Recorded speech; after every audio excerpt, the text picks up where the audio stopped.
할렐루야. 오늘 금요철야 예배에 하나님께 자신을 구별하여 드리는 귀한 성도님들 예수님의 이름으로 축복합니다. 오늘 하나님께서 큰 은혜를 베풀어 주실 줄 믿습니다. 출애굽기 3장 보겠습니다. 출애굽기 2장에서 이스라엘 백성들은 애굽에서 고된 노동과 고통에서 구원해 달라고 하나님께 부르짖었습니다. 하나님은 아브라함과 했던 언약을 기억하시고 그들을 구원해 주시기 위해 하시는 일이 먼저 사람을 부르시는 것입니다. 하나님은 사람을 통해 일하십니다. 이것이 하나님이 일하시는 방법입니다. 하나님은 우리의 문제를 해결해 주시기 위해 사람을 보내신다는 것을 꼭 기억하시길 바랍니다. 오늘 배울 출애굽기 3장에서는 하나님은 이스라엘 백성을 애굽에서 구원해 주시려고 모세를 부르십니다.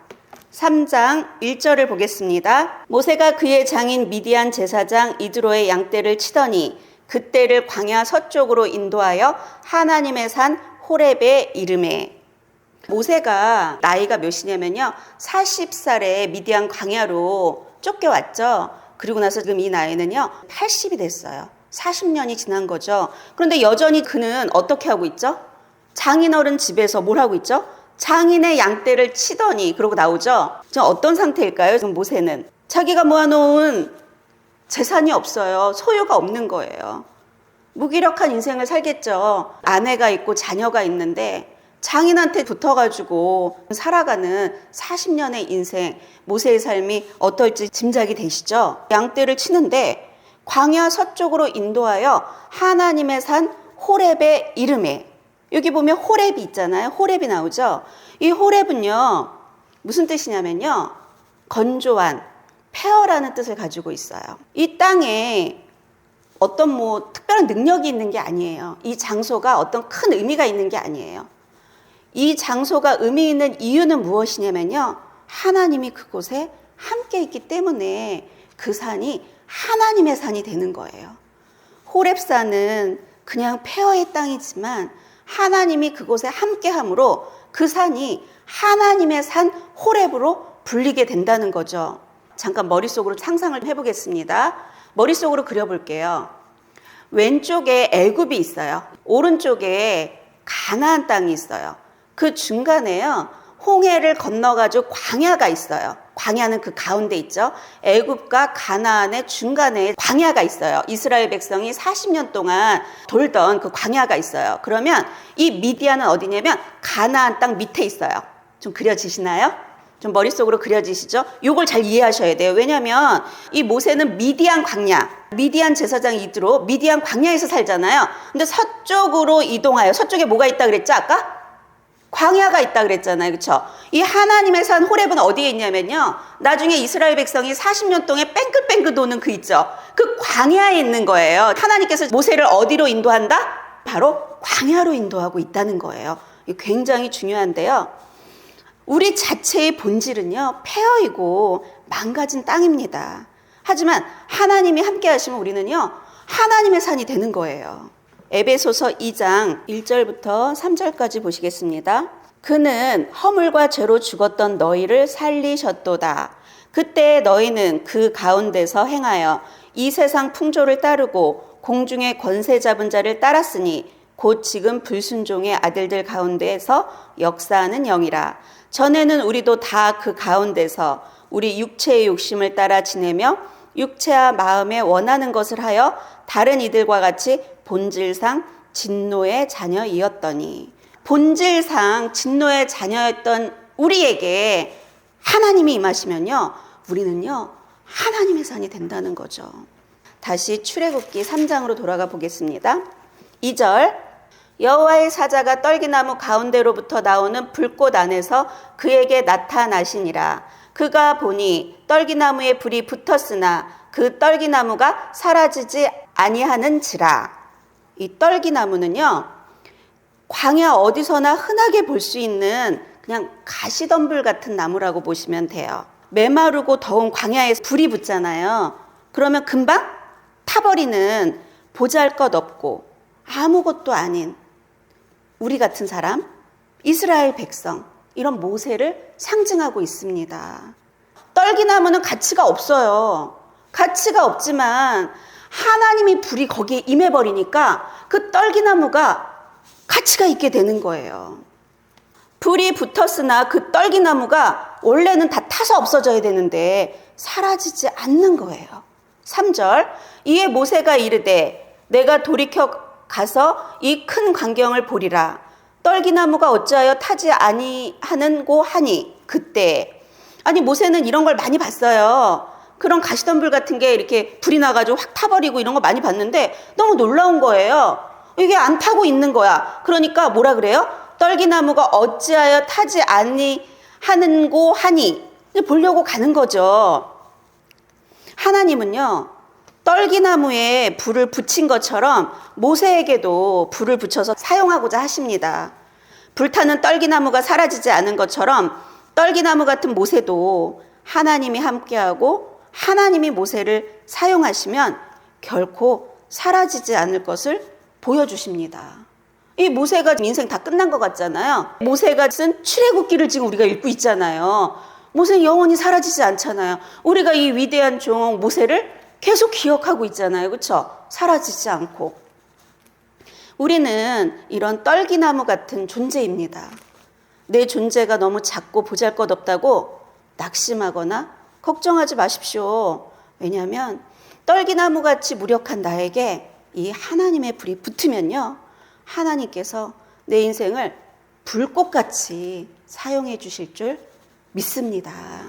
4절, 여호와께서 그가 보려고 돌이켜 오는 것을 보신지라. 하나님이 떨기나무 가운데서 그를 불러 이르시되 모세야 모세야 하시매 그가 이르되 내가 여기 있나이다. 이거 좀 상상을 해보세요. 떨기나무 맨날 보던 거야. 모세가 맨날 이제 불타가지고 없어지던 건데 그날은 그게 불타지 않으니까 신기하잖아요. 너무 놀라운 큰 광경이죠. 그런데 거기 이렇게 가까이서 보려고 그랬더니 거기서 소리가 들려. 어떨 것 같으세요? 깜짝 놀라죠. 너무 깜짝 놀라죠. 근데 모세가 뭐라 그러냐면요, 내가 여기 있나이다 이러는 거예요. 이 모세는요, 영적인 감각이 살아있는 거죠. 우리가 이렇게 하나님이 부르실 때 들을 수 있는 이 영적인 귀가 열려 있어야 돼요. 이 모세는 애굽에서 공주의 아들로 자라나서 귀족의 삶을 누렸어요. 근데 지금은 광야에서 40년 동안 아무런 자격도 없고, 애굽인이 또 혐오하는 게 뭐죠? 목축업이죠. 목축을 하며 천한 삶을 살아가면서 모두에게 잊혀지고 버려지고 소망도 없고 인생 이렇게 끝나는구나 생각했을 수도 있어요. 그런데 모세는 어쩔 수 없이 살인자가 되어 도망하여 살고 있는 이 광야의 이런 일기 변화, 지형, 이 위험에 능숙해지는 거예요. 능숙해지니까 하나님께서 이스라엘 백성을 출애굽시키는 최고의 지도자로 준비되고 있는 거죠. 그런데 모세는 이걸 알까요? 모세는 알지 못하지만 하나님은요, 이렇게 사람을 준비하신다는 거예요. 이스라엘 백성이 광야에서 40년 지내는 곳, 바로 이곳 호렙산 있죠. 이곳이 이제 이스라엘 백성들이요, 뺑글뺑글 40년을 도는 장소라는 거예요. 하나님은 모세를 미리 그곳에 보내셔가지고요, 이스라엘 백성을 위해 모세를 준비하고 있다는 거, 이거를 기억하시기 바랍니다. 요셉은 어땠죠? 형제들에 의해서 노예로 팔려서 애굽으로 가죠. 근데 그곳에서 어떻게 하죠? 노예로, 그리고 왕의 관리들이 갇히는 감옥에서 억울하게 13년이라는 시간을 보내잖아요. 우리 인간적으로 봤을 때 너무나도 불쌍하고 억울하고 헛된 시간이라고 보겠지만 그 시간은 하나님 안에서 준비되는 시간이었다는 거죠. 그리고 나서 요셉이 어떻게 됐죠? 바로 애굽의 총리가 되었다는 겁니다. 잠언 16장 9절을 보겠습니다. 사람이 마음으로 자기 길을 계획할지라도 그의 걸음을 인도하시는 이는 여호와시니라. 아멘. 우리가 아무리 마음으로 나의 길을 계획해도요, 바로 하나님 손에 달려있다는 말씀인 거죠. 지금 이 모세에게 어떤 능력도 남아있지 않을 때 하나님은 어떡하죠? 모세를 부르십니다. 하나님은요, 능력 있고 강한 사람을 부르지 않습니다. 하나님은 어떤 사람을 부를까요? 고린도전서 1장 26절 보겠습니다. 형제들아 너희를 부르심을 보라. 육체를 따라 지혜로운 자가 많지 아니하며 능한 자가 많지 아니하며 문벌 좋은 자가 많지 아니하도다. 그러나 하나님께서 세상에 미련한 것들을 택하사 지혜 있는 자들을 부끄럽게 하려 하시고 세상에 약한 것들을 택하사 강한 것들을 부끄럽게 하려 하시며 하나님께서 세상에 천한 것들과 멸시받는 것들과 없는 것들을 택하사 있는 것들을 패하려 하시나니 이는 아무 육체도 하나님 앞에서 자랑하지 못하게 하려 하심이라. 아멘. 하나님께서 부족한 사람들 있죠? 이런 사람들을 불러가지고 쓰신다는 거예요. 우리는 너무나도 소망이 넘칩니다. 천연학심할 필요가 없습니다. 그 하나님만 바라보면 된다는 거죠. 근데 하나님을 바라보고 우리가 어떻게 해야지 하나님께서 우리를 쓰실까요? 5절 보겠습니다. 하나님이 이르시되 이리로 가까이 오지 말라. 내가 선 곳은 거룩한 땅이니 내 발에서 신을 벗으라. 그럼 이 신을 벗는다는 게 뭘까요?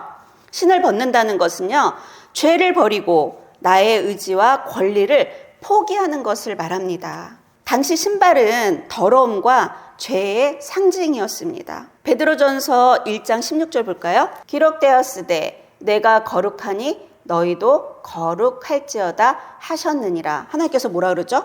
내가 거룩하니까 너희도 거룩하라는 거죠. 그러면 이 신발을 벗는다는 게 뭔지 이제 이해가 되시죠?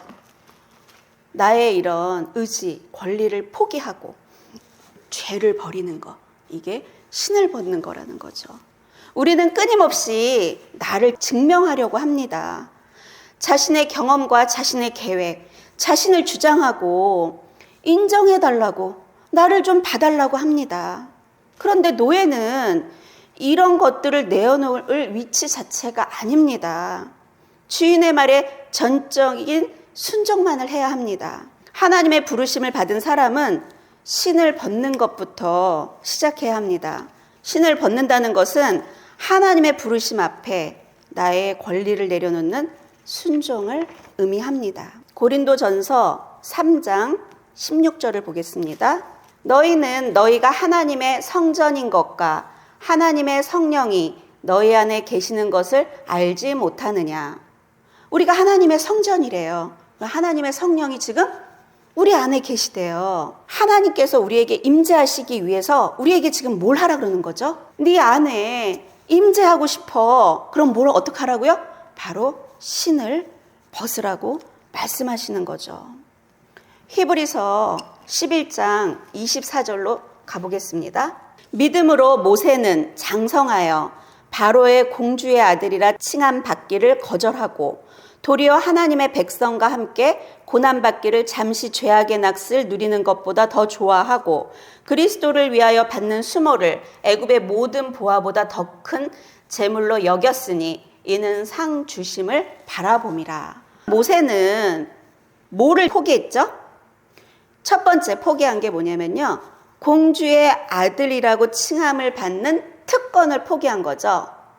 그리고 두 번째 포기한 건 뭐냐면요, 세상에서의 즐거움을 포기한 거죠. 그리고 세 번째 포기한 게 뭐냐면요, 많은 재물을 포기한 거죠. 우리 이런 거 포기할 수 있을까요? 그런데 이 모세는요, 더 나은 것을 얻기 위해서 그동안 자신이 누렸던 모든 것들을 포기하였습니다. 빌립보서 3장 4절로 보겠습니다.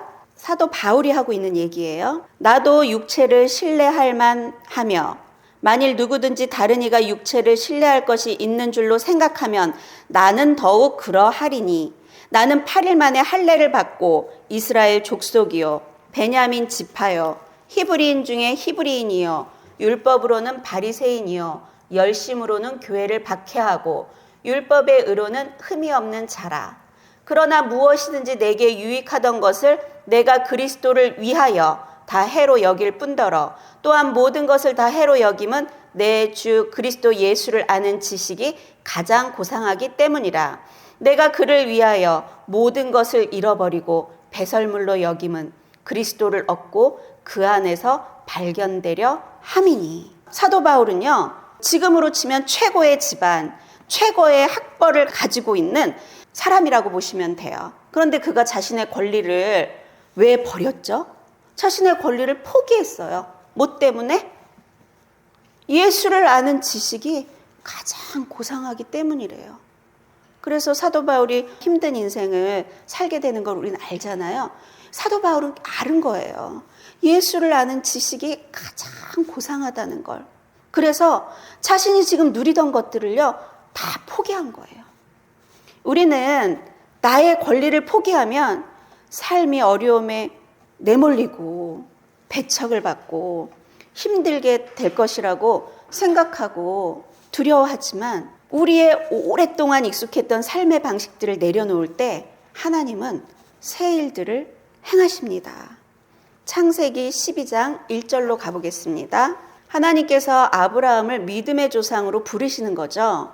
여호와께서 아브라함에게 이르시되 너는 너의 고향과 친척과 아버지의 집을 떠나 내가 내게 보여줄 땅으로 가라. 이렇게 말씀하시죠. 이거 쉽지 않습니다. 왜냐하면 아브라함은 지금 이 땅에서 너무 잘 살고 있었거든요. 하나님께서 지금 뭐라고 하냐면요, 지금 너의 안정된 삶을 포기하라는 거예요. 그런데 이렇게 불렀을 때 이게 쉬울까요? 쉽지 않습니다. 그런데 아브라함은 그걸 포기해요. 그리고 나중에는 가장 아끼는 독자 이삭을 어떻게 하죠? 포기합니다. 그래서 하나님께서 아브라함을 모든 믿는 자들의 믿음의 조상으로 인정하게 되는 거예요. 더 나은 것을 얻기 위해서요, 지금까지 우리가 누렸던 우리의 모든 것들을 내려놓으면요, 하나님이 우리의 인생을 책임져 주시고 우리를 이끌어 간다는 것을 믿으시기 바랍니다. 출애굽기 3장으로 다시 가보겠습니다. 6절 또 이르시되 나는 내 조상의 하나님이니 아브라함의 하나님, 이삭의 하나님, 야곱의 하나님이니라. 모세가 하나님 배웠기를 두려워하여 얼굴을 가리매. 지금 모세는 너무 놀랍게 그 아브라함의 하나님, 이삭의 하나님, 야곱의 하나님을 지금 만난 거예요. 얼마나 깜짝 놀랐겠어요. 7절 여호와께서 이르시되 또 말씀하세요. 내가 애굽에 있는 내 백성의 고통을 분명히 보고 그들이 그들의 감독자로 말미암아 부르짖음을 듣고 그 근심을 알고. 모세가 얼마나 놀랬겠어요. 모세가 40년 전에 어떻게 했죠? 자기 형제들이 그 애굽인들 손에서 고통받는 게 싫어서 애굽인을 죽였잖아요. 이거를 지금 누가 알고 있다는 걸 알아요? 하나님이. 내가 그거를 보고 듣고 알고 있다고 말씀하니까 모세가 얼마나 깜짝 놀랐겠어요. 8절 내가 내려가서, 하나님께서 내가 내려가서 그들을 애굽인의 손에서 건져내고 그들을 그 땅에서 인도하여 아름답고 강대한 땅, 젖과 꿀이 흐르는 땅, 곧 가나안 족속, 헷 족속, 아모리 족속, 브리스 족속, 히위 족속, 여부스 족속의 지방으로 데려가려 하노라. 얼마나 놀라워요, 그렇죠?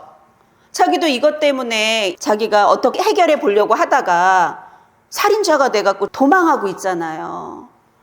그리고 도망자가 돼버렸는데 지금 하나님께서 내가 내려가서 애굽인의 손에서 그들을 건져내겠다 그러고 내가 젖과 꿀이 흐르는 땅으로 인도하겠다고 하니 모세가 얼마나 놀래요, 그렇죠? 꿈 같은 얘기를 하고 계시는 거죠, 지금 모세 입장에서는. 9절 이제 가라. 이스라엘 자손의 부르짖음이 내게 달하고 애굽 사람이 그들을 괴롭히는 학대도 내가 보았으니. 말도 안 되는 얘기를 10절에서 하십니다, 하나님이. 이제 내가 너를 바로에게 보내어 너에게 내 백성 이스라엘 자손을 애굽에서 인도하여 내게 하리라. 너무 말도 안 되는 깜짝 놀라는 말씀을 하시죠. 지금 모세는요, 거기서 도망왔잖아요. 바로가 어떤 사람이에요? 엄청난 권력자죠. 누구한테 가라고요? 바로한테 가래요. 그리고 나서 자기한테 손가락질했던 그 이스라엘 자손을 너가 인도하라는 거예요. 하나님께서 지금 말도 안 되는 얘기를 모세에게 하고 있다는 거죠. 11절 모세가 하나님께 아뢰되 내가 누구이기에 바로에게 가며 이스라엘 자손을 애굽에서 인도하여 내리이까. 지금 자신이 누구인지 몰라서가 아닙니다. 이렇게 얘기한 건 자신이 너무 보잘것없는 존재임을 표현해주고 있는 거예요. 모세가 겸손해지고 낮아졌기 때문에 이런 고백을 할 수가 있는 거예요. 하나님은 자기의 부족함을 알고 낮아진 자를 부르십니다. 하나님은요, 교만한 자를 대적하시고 겸손한 자에게 은혜를 베푸시는 하나님이십니다. 그래야지만 자기의 의로 나서지 않고 하나님을 의지하고 내가 하는 모든 일들을 하나님의 일로 여기고 충성을 다하게 됩니다. 우리는 연약하고 부족하지만 하나님이 함께 하시면 됩니다. 마태복음 1장 21절로 가보겠습니다. 지금 이게 어떤 상황이냐면요, 마리아하고 요셉은 약혼한 상태고 동거하기 전인데요, 성령으로 잉태됐다 그래요. 그래서 요셉이 아내 데려오기를 지금 무서워하고 있는 상태예요. 그랬더니 10절부터 보겠습니다. 이 일을 생각할 때 주의 사자가 현몽하여 이르되 다윗의 자손 요셉아, 내 아내 마리아 데려오기를 무서워하지 말라. 그에게 잉태된 자는 성령으로 된 것이라. 아, 이거 좀 믿어지나요? 하나님의 말씀은요, 머리로 이해하는 게 아니에요. 말씀하시면 그냥 믿으면 돼요. 이런 말씀을 하고 계시죠. 21절, 아들을 낳으리니 이름을 예수라 하라. 이는 그가 자기 백성을 그들의 죄에서 구원할 자이심이라. 이 영이 민감하잖아요. 하나님의 음성을 들어요. 지금 이 요셉이요, 지금 어떤 음성을 듣죠? 너가 아들을 낳을 거야. 근데 그를 예수, 이름도 가르쳐 주세요. 그렇죠? 그러면서 뭐라 그러냐면요, 그가 자기 백성을 그들의 죄에서 구원할 자다.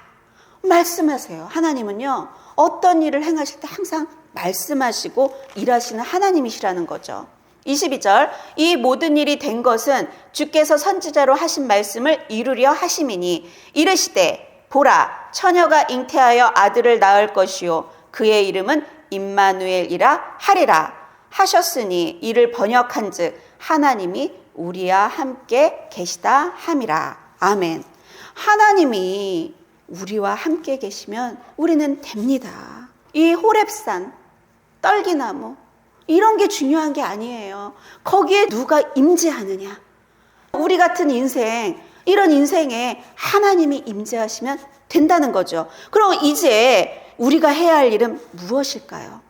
우리는 우리들의 권리를 포기하고 하나님의 말씀을 따라가면 광야에 길이 생기고 사막에 강이 생기는 역사를 경험하게 됩니다. 지금 내가 포기할 수 없는 권리가 있다면, 나 이것만은 포기할 수 없다고 하는 것이 있다면 오늘 그것을 내려놓으시길 바랍니다. 그렇게 하면 하나님께서 우리를 책임져 주시고 차원이 다른 인생으로 살게 해주실 것을 믿습니다. 하나님은 오늘도 자신의 권리를 포기하고 하나님만을 따르기로 결단하는 사람들을 찾으십니다. 모세를 이렇게 부르신 것처럼 하나님이 찾으시는 그 한 사람, 그 한 사람이 바로 성도님이 되시기를 예수님의 이름으로 축복드립니다. 이게 하나님께서요, 너무나도 귀한 말씀들을 우리에게 지금 주셨는데요, 깨달아지시기를 축복하고요. 예수전도단에 로렌 커닝햄이라는 목사님이 있어요. 이분이 어떤 일을 겪으셨냐면요, 사막에 차를 타고 가는데 아내가 운전을 했어요. 운전을 하고 가는데 사고가 난 거예요. 사고가 나가지고 낭떠러지로 이제 굴른 거죠. 그러면서 어떻게 됐냐면 정신을 차리고 보니까 너무 많이 다친 거예요. 그리고 아내가 없어, 옆에. 아내는 어떤 상태냐면요, 튀어나갔어. 그래서 소생 불가능한, 왜 우리가 그렇게 된 상태면 소생 불가능하죠. 튀어나가가지고 떨어졌으니까. 보니까 호흡도 정지되고 이제 죽은 상태인 거예요. 근데 하나님의 음성이 들립니다. 하나님이 로렌 하고 부르는 거예요. 그러더니 뭐라고 하냐면, 너 지금 이런 상황인데 여전히 나를 섬기겠느냐? 이렇게 말씀하시는 거예요. 어떠시겠습니까? 이게 내일이라고 생각해 보세요. 하나님께서 그렇게 물으시니까 그 로렌이 뭐라 그랬냐면요, 예, 그렇게 하겠습니다 한 거야. 그랬더니 이제 나의 목숨밖에 남지 않았는데 이 목숨도 주님께 드리겠습니다 이렇게 한 거예요. 그랬더니 하나님께서 너의 아내를 위해서 기도를 해라 이러는 거예요. 그래 기도를 했더니 어떤 트럭이 와가지고 이들을 이제 데리고 가서 아내가 살아났대요. 그런데 이 사건을 통해 이 목사님이 뭐라고 얘기했는지 그대로 옮겨 적었습니다. 제가 읽어드리겠습니다. 이 사건을 통해 절실히 깨닫게 된 것은 우리가 우리의 권리를 내려놓을 때 하나님께서 비로소 그분의 능력을 나타내신다는 사실이었습니다. 저는 항상 내 삶, 내 아내, 내 사역을 주장했었습니다. 사고 이후 저는 이 모든 것들이 순식간에 없어질 수 있다는 것을 깨닫게 되었습니다. 우리가 소유하고 있는 모든 것은 하나님이 우리에게 잠시 맡겨주신 것입니다. 우리의 권리들을 주님 자신과 주의 복음을 위해 맡겨드릴 때 우리는 온 세상을 유업으로 받는 비밀을 발견하게 될 것입니다. 그 사고를 통해 너무 놀라운 걸 깨닫게 된 거예요. 사고가 났더니 아내도 금방 사라지고 모든 것은 순식간에 사라지는 것이구나. 너희는 잠깐 있다 사라지는 안개와 같아. 주님은 우리에게 이렇게 말하죠. 근데 우리는 그거를 이렇게 붙들고 내려놓지 못하고 살아간다는 것이죠.